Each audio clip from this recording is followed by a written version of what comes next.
It's a process. I give it time and it give me back progress. Now I'm just trying to be honest and profit off of cutting through all the nonsense. Sick of the straw man, go all in, man, they can never stay on topic.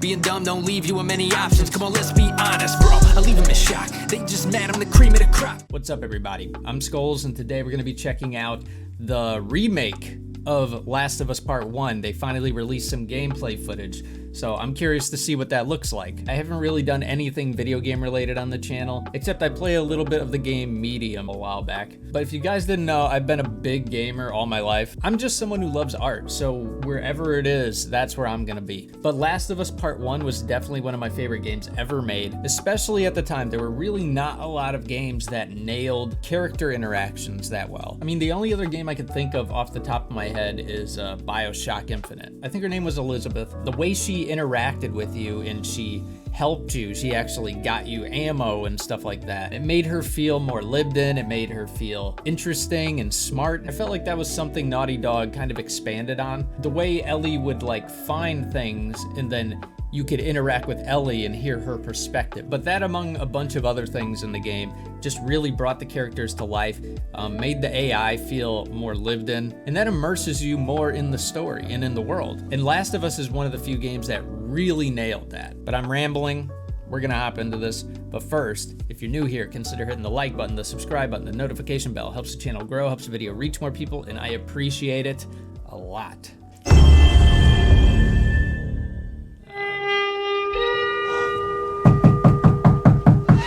I'm coming.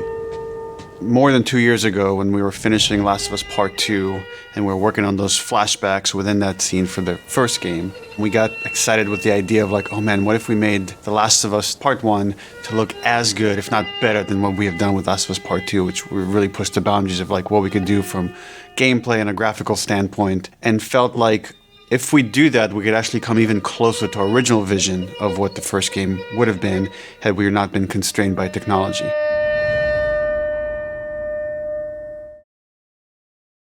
The original creative vision of The Last of Us, I think in a lot of ways was larger than what the PlayStation 3 was capable of. The tech of the PS5, it's like an open box of tools and goodies that we can play from and draw from.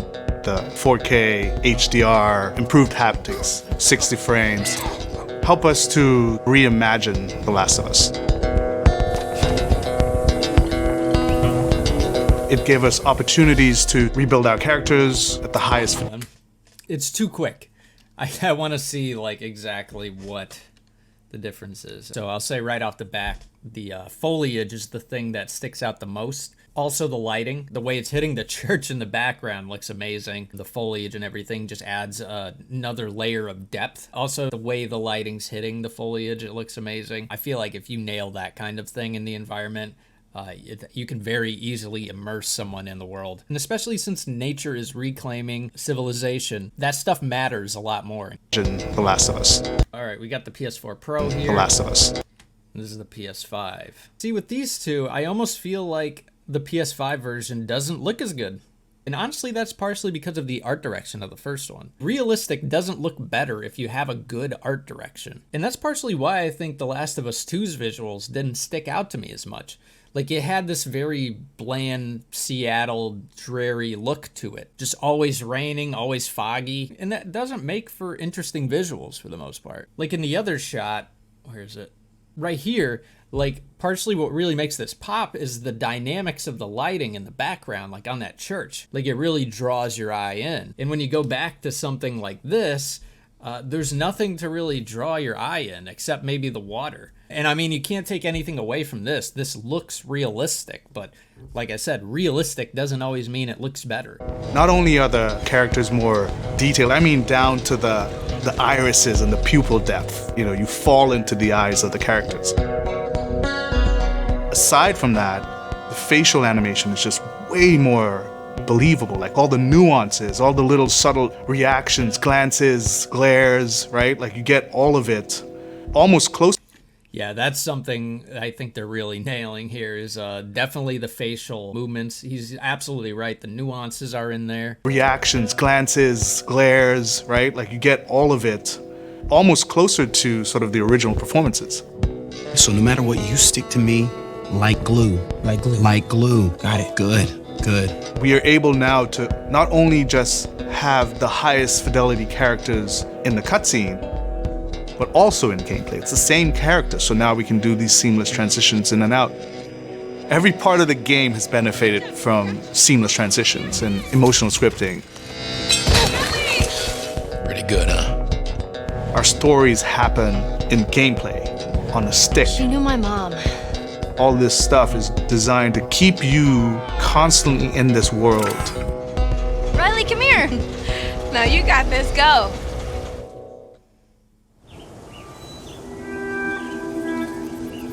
One of the things that the PlayStation 5 is really enabling is that we're able to have a density of physics objects in a scene that we could never do before. Like, this has always been the dream, is to have this number of bumpables, chippables, breakables, destructible objects in a scene. It just makes the world feel rich, makes it feel lived in. Materials can have the properties that you'd expect.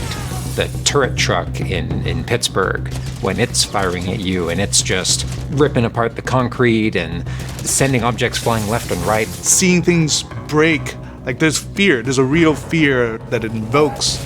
And it's giving us a much more dynamic range of gameplay to play with. Surround him!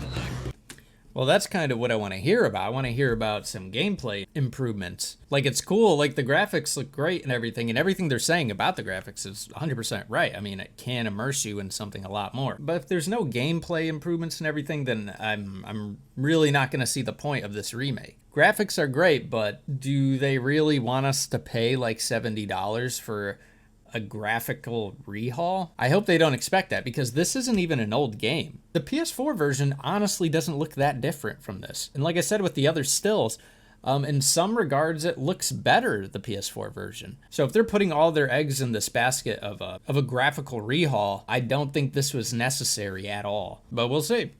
Our AI tech has just increased incredibly. What we were building the basis off of was The Last of Us Part 2's AI. And it has sophisticated systems for things like the fundamental knowledge model of how these NPCs perceive and understand what the player is much more sophisticated. Now how the enemies are communicating with each other, how they're chasing you, how they're flanking you, how intense that fight feels, it's so much more rewarding coming out of it.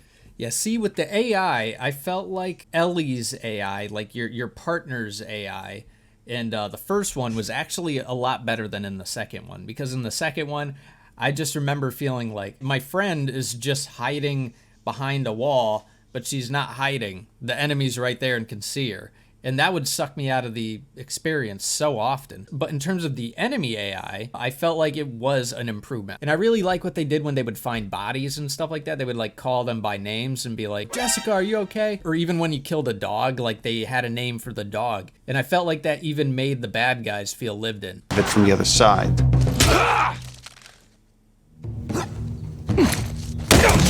Get out! One of the other big AI improvements is the buddies. The buddies technology that we developed for The Last of Us Part 2 has this very sophisticated understanding of like, okay, this is where the enemies can see their exposure. We not only have exposure, we have future exposure. So buddies can know, okay, that enemy is walking forward and they're about to round this corner. So in 3 seconds, that corner is going to be exposed. So I'd better move now to avoid this enemy seeing me. This really lets the buddies make very complex decisions and maintain that feeling of stealth much more believably. Okay, that's great. I love that. But so far, these are all passive features. Don't get me wrong, I love that they're making these kind of improvements. But if this is all they're doing with the remake, then it's not really for me. I feel like they could have been using their resources better to be making The Last of Us Part 3 or a different game or something like that. That feeling of stealth much more believably. Another big enhancement to the gameplay is that we have this technology called motion matching. Motion matching is this technology that's basically using logic that tries to match the desired movement to a bucket of hundreds of animations. A mocapped actor has gone in and run this whole gauntlet of movements to get a really full set of all the different ways a person can move. And then it's basically every frame trying to find the best matching animation that fits the path of where the character is going to go. And this motion model just gives this really seamless sense of transition. The player's movement is just a lot cleaner. It's this really smooth, organic movement through the space. First, we just... Yeah, I remember Max Payne 3 started doing that really well. That was where I really started noticing it. I feel like Rockstar and Naughty Dog are where they really started getting good at that. Like in Uncharted 3, I remember when you would be walking through a small corridor, like his hands would come out, Nathan Drake's hands would come out and like touch the wall. I thought those little touches added so much. And with Max Payne, it was like if you were moving to the left kind of behind you, your hips would twist the way they needed to twist. And then if you started moving the other way, you would see that pivot foot, like that left pivot foot land and then push off and go to the right. Just little details in there. It just added such a fluidity to the whole thing. Because I remember back in the day, it used to be just, it would literally cut off the animation of the movement and just start going in the other direction. But of course that was just limits to the technology, but it's cool to see these improvements happen over time. Build that core experience. And then beyond that, we wanted to add several features that fans have been asking for. For example, we now have a permadeath mode. Along that, we've added a brand new speedrun mode, so players can time themselves. There's a whole community of gamers that just want to see how fast they can play through this game. Beyond that, we added a bunch more of unlockables. So there's all these different outfits for Ellie and Joel that people can unlock. A model viewer mode, so people can really appreciate the details.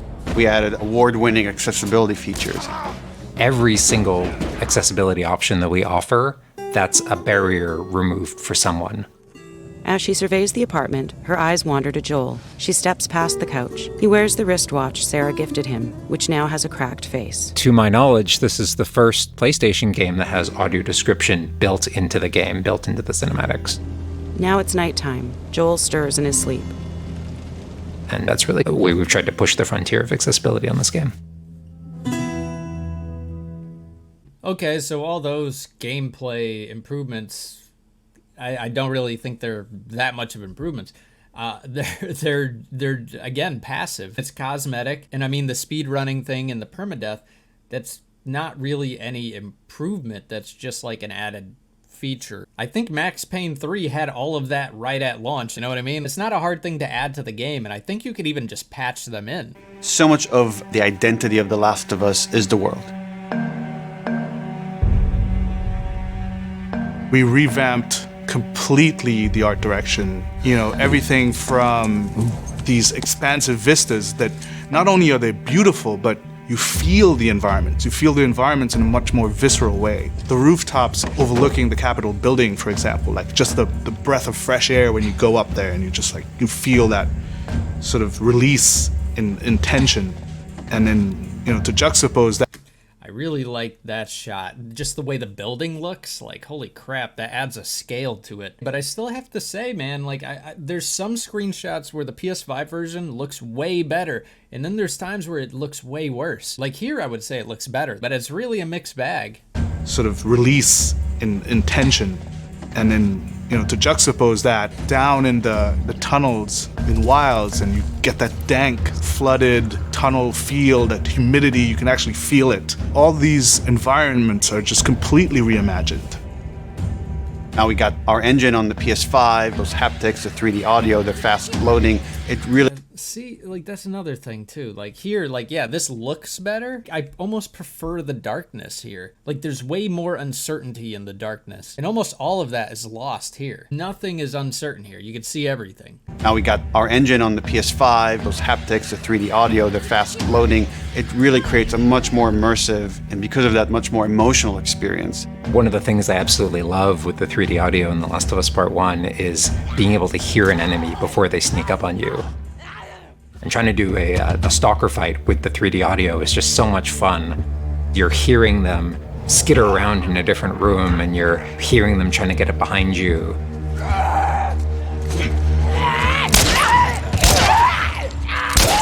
Having that two-part reaction of like hearing, cool, turning, seeing, reacting, it just really heightens that sense of just being grounded. You are in this character, you are in this world. Now, with the PlayStation 5, the amount of control that developers have over the DualSense, Wow.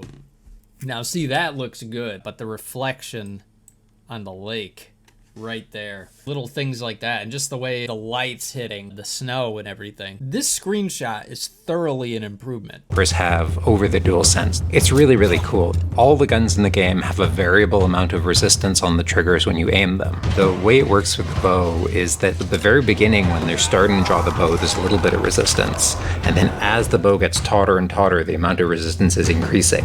And then when you release the bow, you're also getting that resistance going out of the trigger. When you are aiming and firing the shotgun, you're going to get a haptic vibration on the shot. And then what I think is one of the ways that the DualSense really advances things is you're going to get a haptic vibration on the pump of the shotgun. And what's much more sophisticated about that on the DualSense is that in effect has a little like speaker in it. And it's playing an audio file that comes through in the vibrations. And those two beats is what you're going to feel on the controller. Looks like a good spot. This also ties in to the new workbench animations. So if you're seeing Joel taking apart a gun or screwing something in or putting a new stock on a gun, that moment where he's like jamming that on, you're going to get that haptic feedback on that. We have, haptics all across the board, for all the moments you kind of expect, for clambering, jumping, landing, meleeing, getting meleeed, like all those kind of high intensity moments we have represented in the haptics.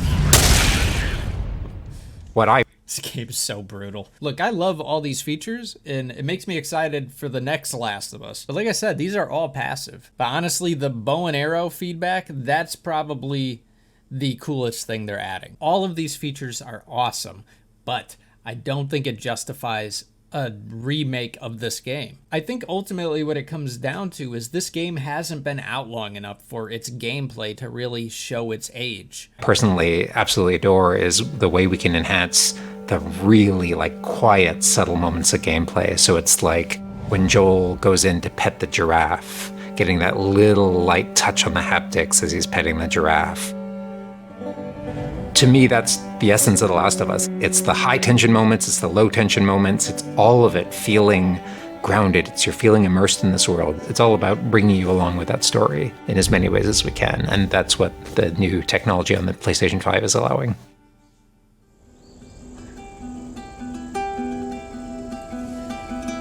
Was that everything you hoped for? Jury's still out. There's something special about that core experience of playing as Joel and Ellie on this journey. Then to take that experience and really honor it and keep the authenticity of it, but elevate it in every way possible, whether it's pipeline, whether it's art direction, whether it's technology, everything that allows us to make that experience better. Not different, extremely better. That's why, to me, this is the definitive way to play The Last of Us.